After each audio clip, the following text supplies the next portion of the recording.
The chandelier light knifed across crystal and tuxedos. At the center of the ballroom, Nicole Thompson stood motionless, champagne streaming down her white shirt and black vest, cold and unforgiving. 400 pairs of eyes locked on her frozen form as the liquid darkened her uniform, dripping onto the marble floor that cost more than her sister's entire tuition. "You people never learned to keep to your place," hissed Denise, the bride's mother, resplendent in her sequined red gown. She spoke low enough to pretend it was private, loud enough that the nearest tables heard every syllable. Nicole breathed slowly, following the staff handbook to the letter. Hands at her sides, voice steady, eyes calm despite the burning humiliation. "Ma'am, I can bring you a fresh glass."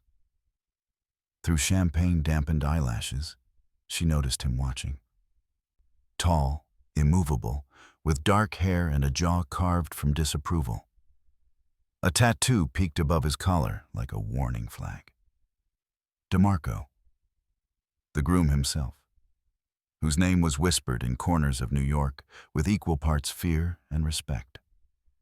He moved with the measured grace of someone who never needed to rush, stepping between Nicole and Denise. The room itself seemed to hold its breath as he took the champagne bottle from his future mother-in-law's bejeweled hand and placed it down with a quiet click that sounded like judgment.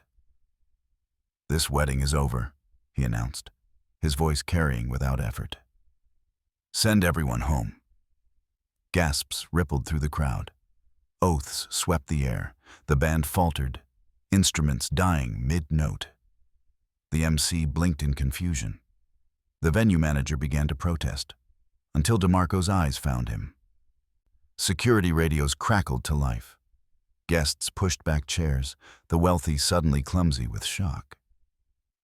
Nicole stood drenched, heart battering her ribs, as the most feared man in the city dissolved a $1 million wedding to defend a waitress he had never met. It should have ended there. It began there. Nicole had checked her reflection in the staff bathroom mirror just 3 hours earlier.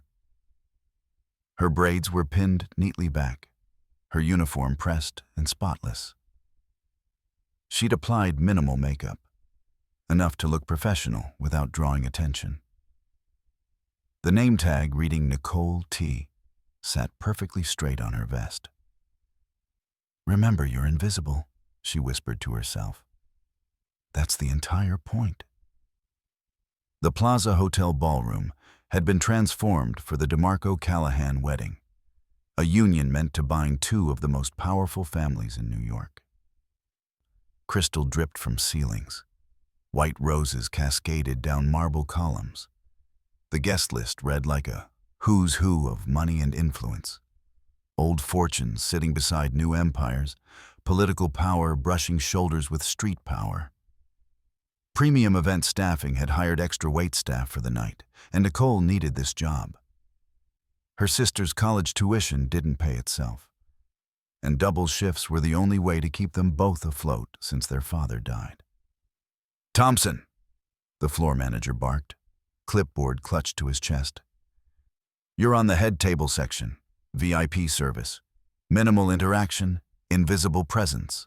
Understand?" "Yes, sir," Nicole nodded, swallowing the familiar taste of being reduced to furniture. "And Thompson?" His voice dropped. "Some very dangerous people are here tonight. Don't make waves."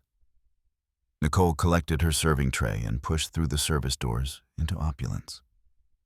She moved through the space like she'd been taught, efficiently, silently, a ghost offering champagne with practiced grace. Most guests took glasses without acknowledgement, as if the flutes levitated by magic. A few nodded. One elderly man actually said, "Thank you, dear," which felt like finding unexpected cash in a forgotten coat pocket. Then she reached the head table. DeMarco sat at its center, a study in controlled power. His custom tuxedo fit like armor over broad shoulders. His dark eyes missed nothing, tracking movements across the room as if cataloging threats and opportunities. When those eyes landed on Nicole, they sharpened with unexpected focus. "Champagne, sir?"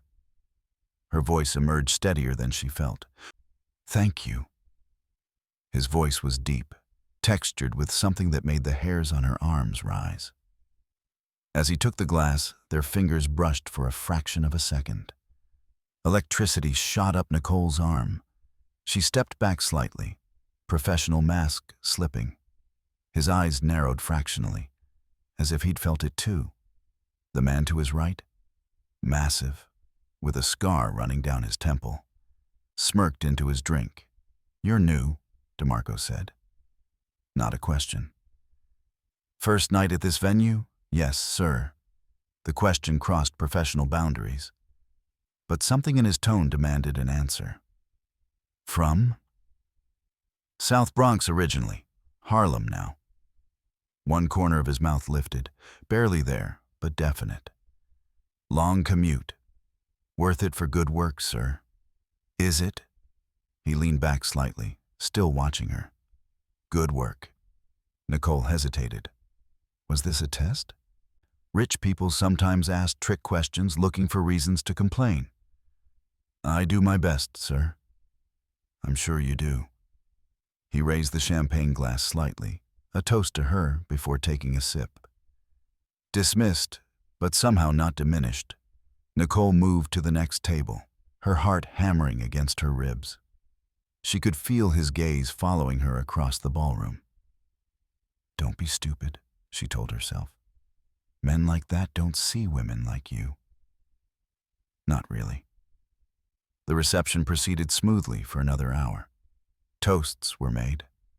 The bride and groom had separate first dances with their parents. Nicole refilled glasses, cleared plates, remained invisible. Then Denise Callahan decided to make a scene. Nicole's phone buzzed for the 15th time that hour. Unknown number. She silenced it without looking, focusing instead on the laptop screen in front of her. The headline screamed at her in bold, "Mafia cancels $1 million wedding to defend black waitress." Below it, a grainy photo of her standing in the ballroom, champagne soaking her uniform, eyes wide with shock. She scrolled down, nausea rising. Comment after comment speculating about what she'd really done to make DeMarco defend her. What she might have offered him in exchange for his protection. How she'd strategically placed herself to create drama. "You okay?" Maya dropped her backpack on the floor of their tiny apartment, eyeing her sister cautiously. At 17, she was too perceptive for her own good. "Fine." Nicole closed the laptop. "How was school?" Maya shrugged, heading to the fridge. "People were weird. Someone recognized me as the champagne waitress's sister." She turned, water bottle in hand. "Did you really break up a mafia wedding?" "I didn't break up anything. I was just doing my job when..." Nicole's phone buzzed again. This time she checked it. Premium event staffing. "Thompson," the manager's voice was clipped. "We're placing you on suspension pending investigation into the incident. Ms. Callahan has filed a formal complaint alleging you deliberately provoked her." "That's not what happened," Nicole protested, heart racing. "There were 400 witnesses." "Who all saw a scene," he cut her off. "We can't afford the publicity. We'll call if the situation changes." The line went dead. Nicole stared at her phone. 2 jobs gone in 24 hours. Across town in a penthouse overlooking Central Park, DeMarco sat alone, glass of whiskey untouched. His phone had been ringing non-stop since he'd walked out of the plaza. Family, business partners, the bride. Everyone wanting explanations he didn't feel like giving. Marcus, his security chief and oldest friend, entered without knocking. "The Callahans are calling for blood," he reported, dropping a stack of newspapers on the desk. Their lawyers say you violated the merger agreement. Denise is telling everyone the waitress was planted by you to create an out. Bullshit. I know. But that's the story. Marcus hesitated. Your father wants you to apologize. Say it was a misunderstanding. DeMarco finally took a sip of his whiskey. Misunderstanding. Interesting word for a woman pouring champagne on staff while calling her you people. It was a slur, yeah. But was it worth throwing away a $50 million deal? Marcus lowered his voice. This merger kept the peace.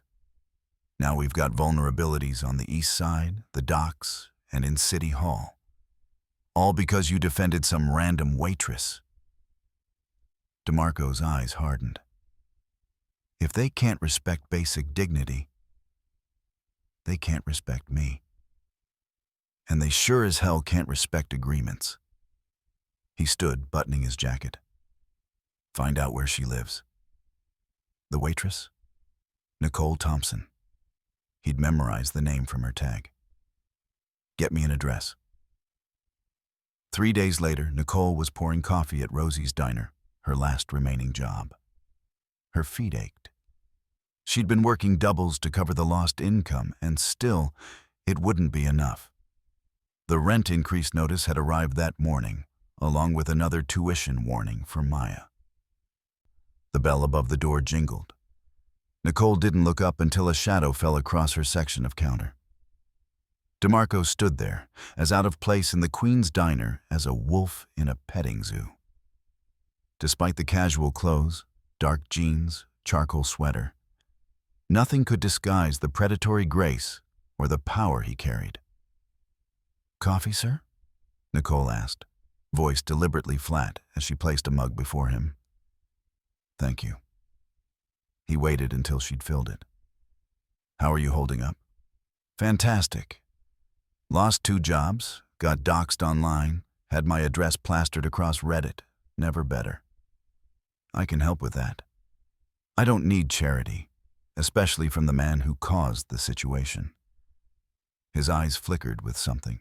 Surprise, perhaps. Few people spoke to him that directly. Not charity, a job. He slid a business card across the counter. My hotels need an events manager. Someone with experience who understands both sides of service. Nicole didn't touch the card. Why me? Because you kept your dignity while drenched in someone else's pettiness. He stood. The offer stays open. Think about it. That night, Nicole found an envelope wedged under their apartment door. Inside, an eviction notice, citing unauthorized business activities in a residential unit. Impossible. But there at the bottom, Callahan Development Holdings as the parent company of their building's new ownership group. She'd been found, targeted, squeezed. Her phone pinged with a text from an unknown number. Reconsidering my offer yet to D. Nicole stared at the message, DeMarco's business card suddenly heavy in her pocket. The Beacon Hotel lobby gleamed with marble and brass, a temple to New York luxury. Nicole's heels clicked across the floor as she followed the concierge to the top-floor offices. Her navy pantsuit was the most expensive thing she owned, purchased for job interviews she'd never landed. DeMarco stood when she entered, dismissing his assistant with a nod. You're here? His tone revealed nothing. I have conditions, Nicole said, remaining standing even after he gestured to a chair. I'm listening. I work, I earn. I'm not a charity case or a PR move. And you don't own me. She placed the eviction notice on his desk. I know you arranged this to force my hand. His eyes narrowed. I didn't. Right. Nicole. Her name in his mouth sounded different. If I wanted to force your hand, I wouldn't be subtle. The Callahans, however, he tapped the notice. This is their style. She studied his face, searching for deception. Finding none, she slowly sat. "My offer stands," he continued. "Events director for the Beacon, salary that reflects the position, plus hazard pay given the circumstances. Full autonomy in staffing decisions, legal protection through our firm." He slid a contract across the desk. "Starting today." Nicole read every line, twice. It was legitimate. Better than legitimate, it was generous. "Why?" she finally asked. "You don't know me." "I know what I saw. Someone who maintained dignity under fire. Someone who commands respect without power." He leaned forward. "That's rare. And valuable." She signed.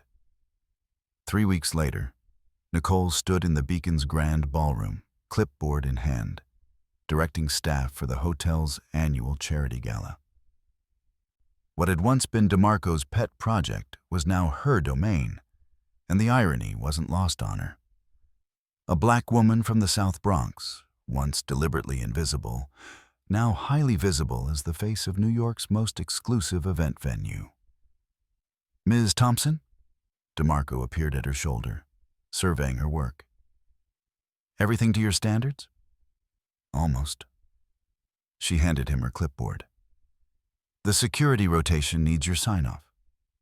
He scanned it, impressed by her thoroughness. "Double coverage at all entrances?"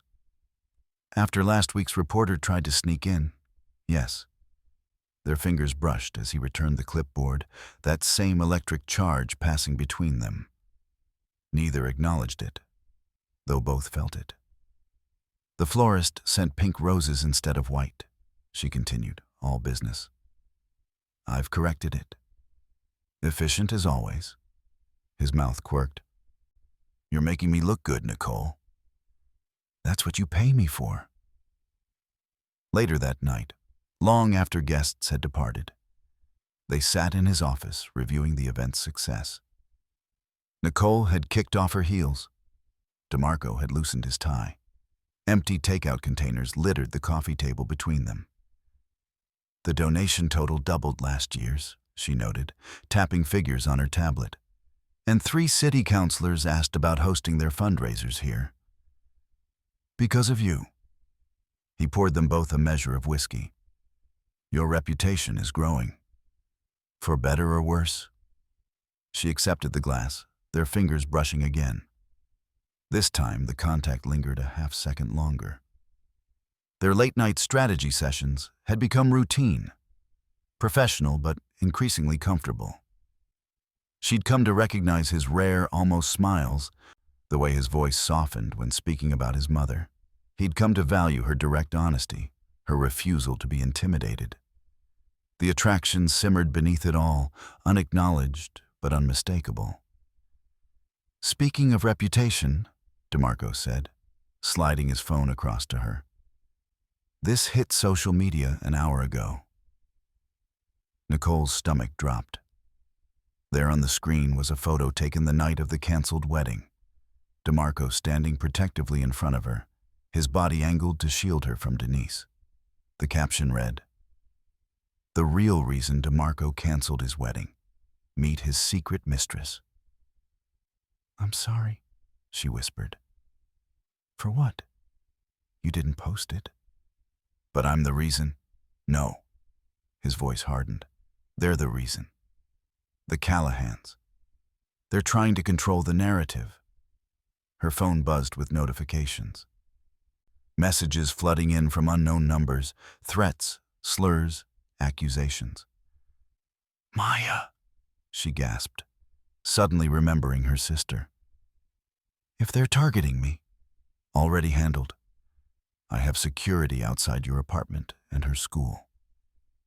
He moved closer, almost touching her, but not quite. "I protect what's mine, Nicole." "I'm not yours," she reminded him, though her voice lacked conviction. "No," he agreed. "You're your own. But you're under my protection, all the same."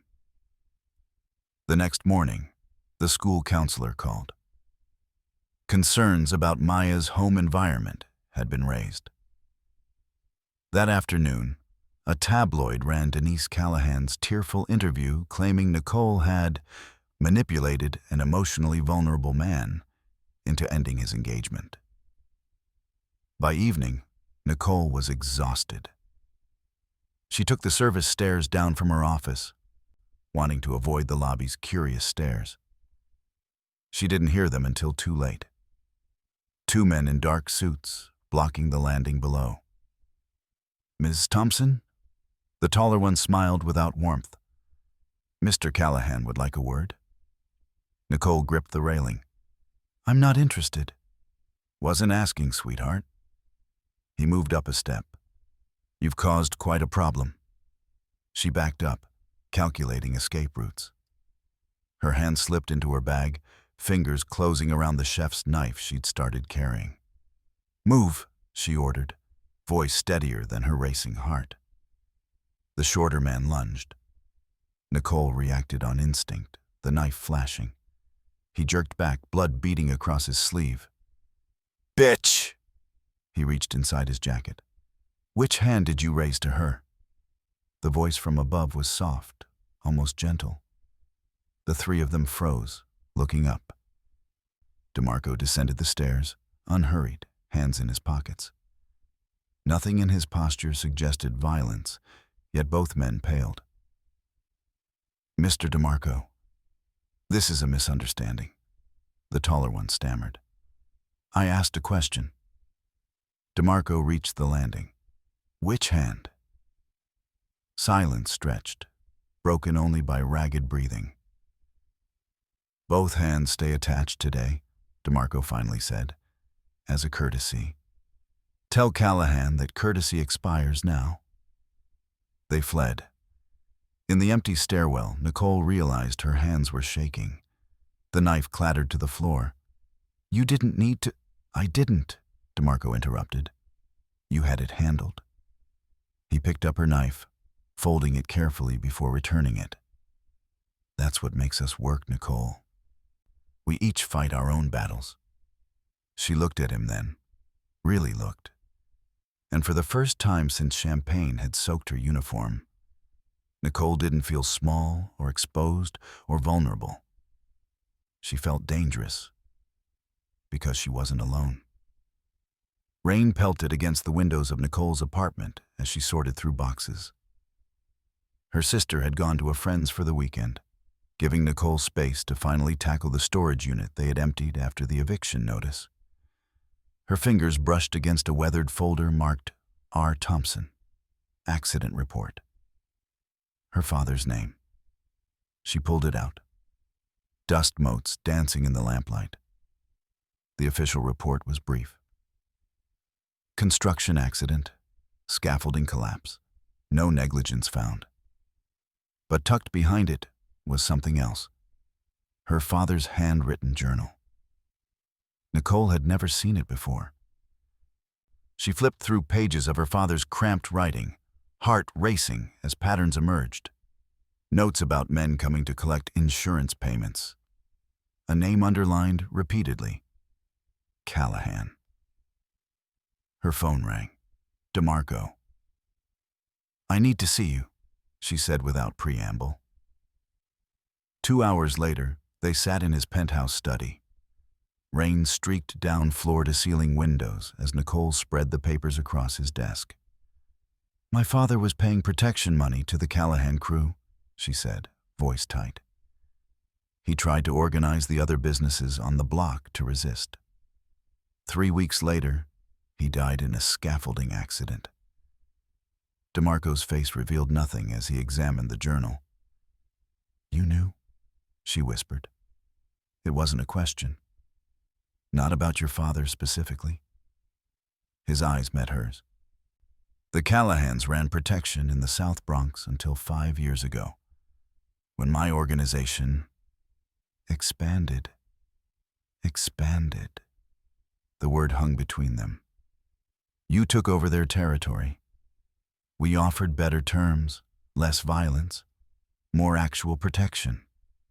Nicole stood, anger rising like heat. You built your future on my father's grave. DeMarco didn't flinch. Yes. The simple admission stopped her. No denial, no justification. That's why the wedding was arranged, he continued. To formalize peace between families. To make what was taken look gifted. And that's why you're tearing it down now? Guilt? Partly. His voice softened. And because I met you. Their eyes locked, the air between them charged with something more complex than attraction. For the first time, Nicole saw beyond the myth of DeMarco, glimpsed the man haunted by choices made and blood spilled. There's someone you need to meet, he said. Frank Dobson had been the union representative for Nicole's father's construction crew. Now retired, he lived in a small walk-up in Queens. When DeMarco and Nicole arrived unannounced, the old man's face crumpled at the sight of them. I knew this day would come, he whispered, ushering them inside. The tiny apartment was clean but sparse. Dobson's hands trembled as he made tea. No one would drink. Robert Thompson, DeMarco said without preamble. Tell Ms. Thompson what happened to her father. Dobson's eyes filled with tears. It wasn't an accident. The Callahans had him killed as an example. His voice broke. I took money to keep quiet, to protect the other workers from the same fate. Nicole felt hollow. You let his killers walk free. They paid me, Dobson admitted, shame evident. Said they'd burn the whole union down if I pushed. Your father was a good man, Nicole. Better than me. DeMarco's hand found Nicole's shoulder, steadying her.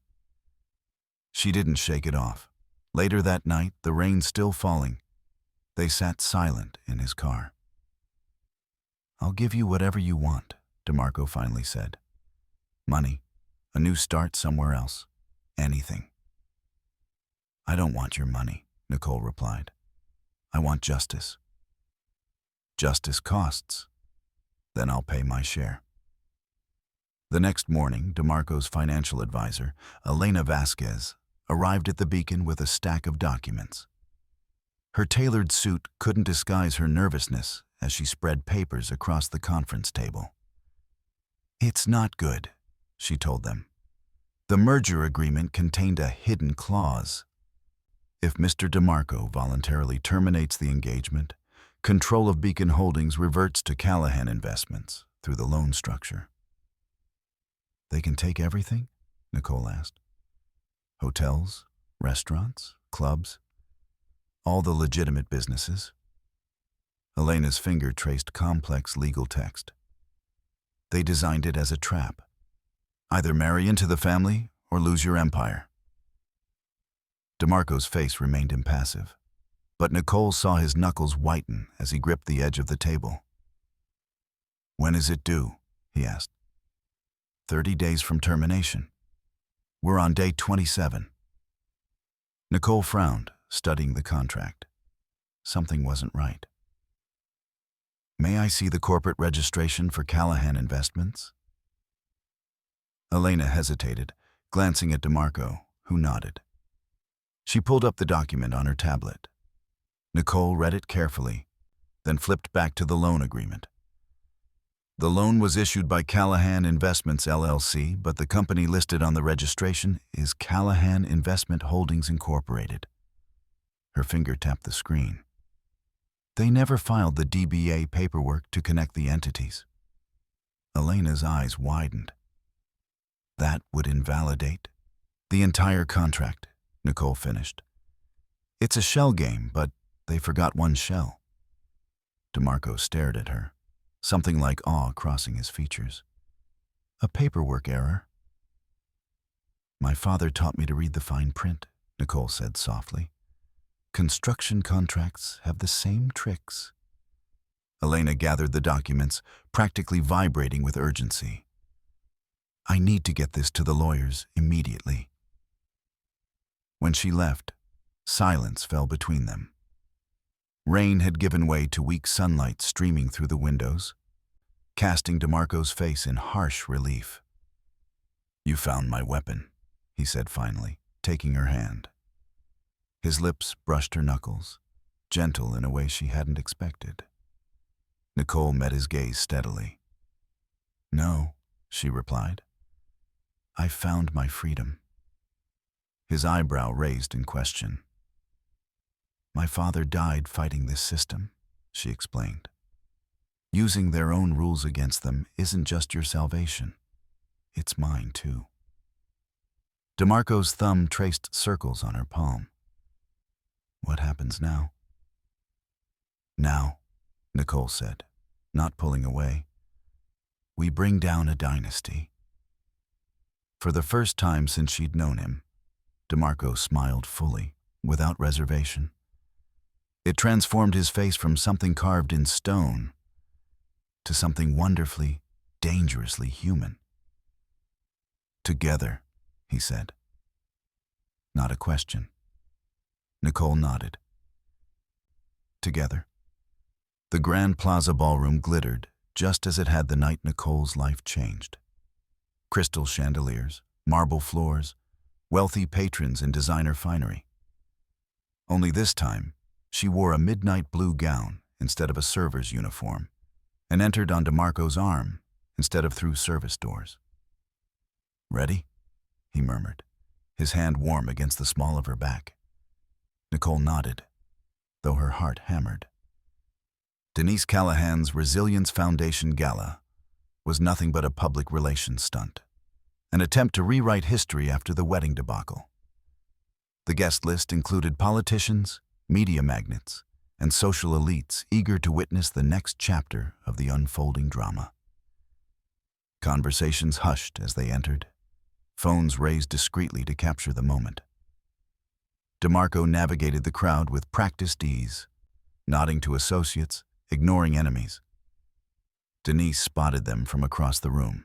Her smile froze, champagne flute pausing midway to scarlet lips.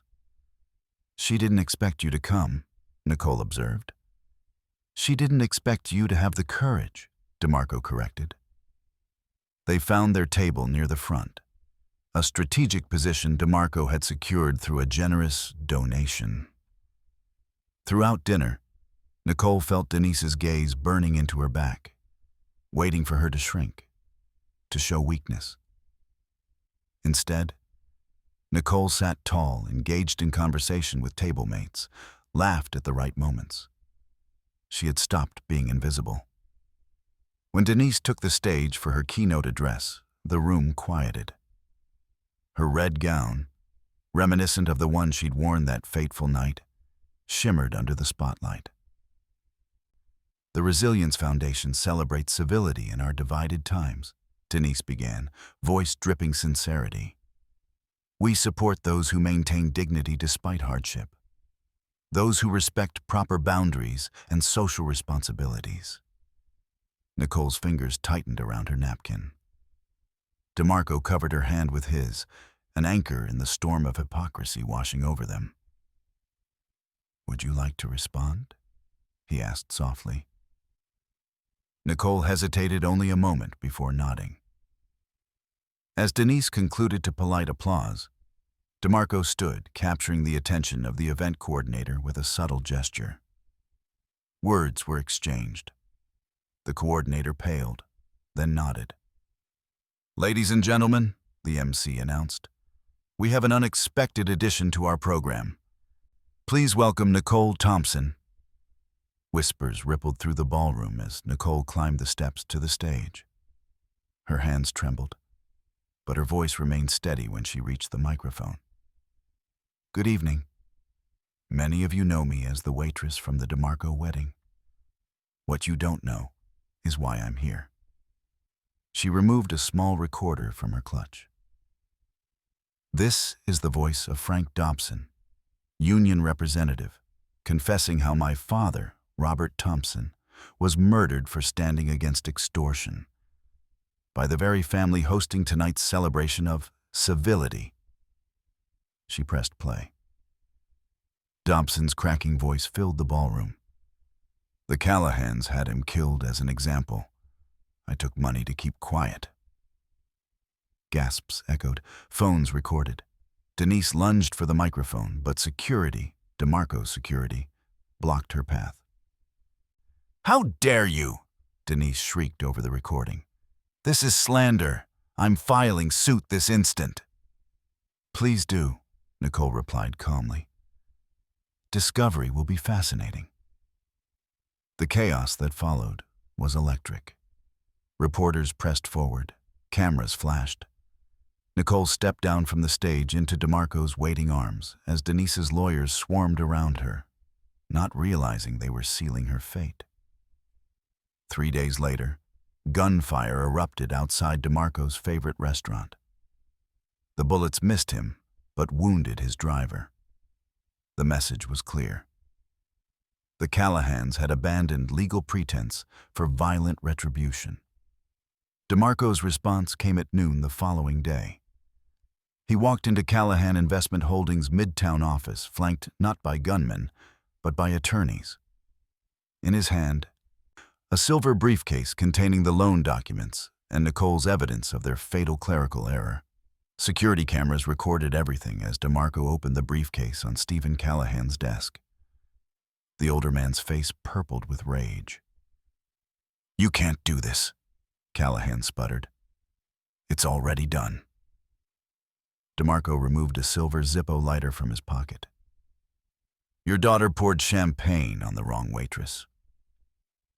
He lit the fraudulent contract, dropping it into a crystal ashtray bearing the Callahan Company logo. The flames reflected in his dark eyes as the paper curled and blackened. Simultaneously, Elena released the evidence to journalists, financial regulators, and rival families. The empire the Callahans had built on extortion and murder began to crumble within hours.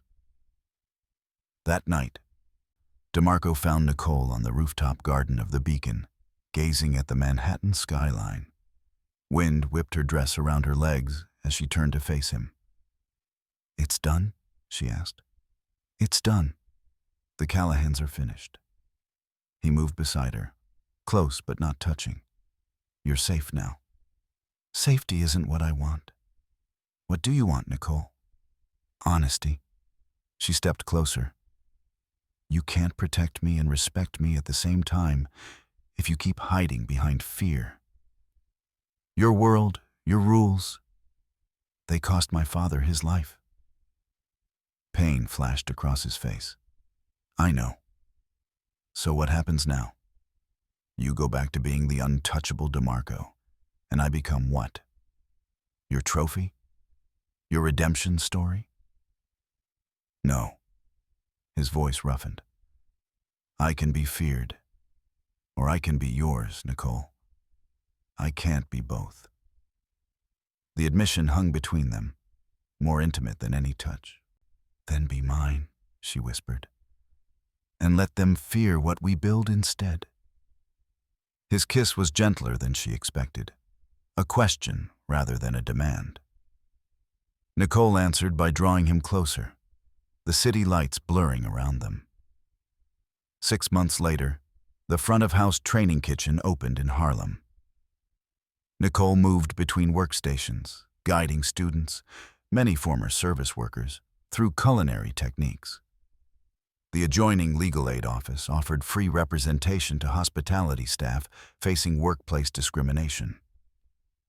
DeMarco had withdrawn from his family's shadier dealings, focusing on legitimate businesses and Nicole's nonprofit.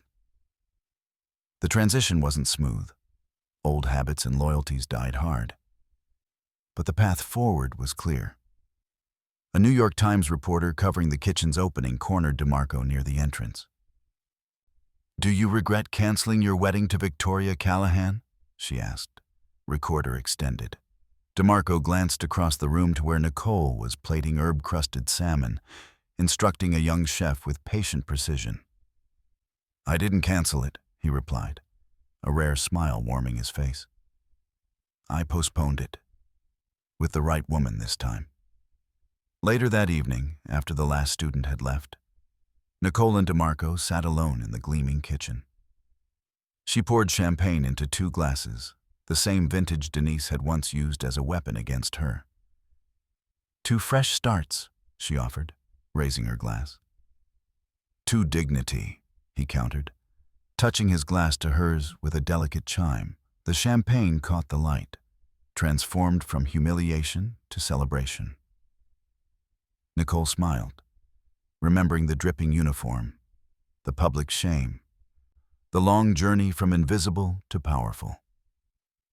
Sometimes, she thought, freedom comes in strange packages, even in shattered champagne flutes and burned contracts.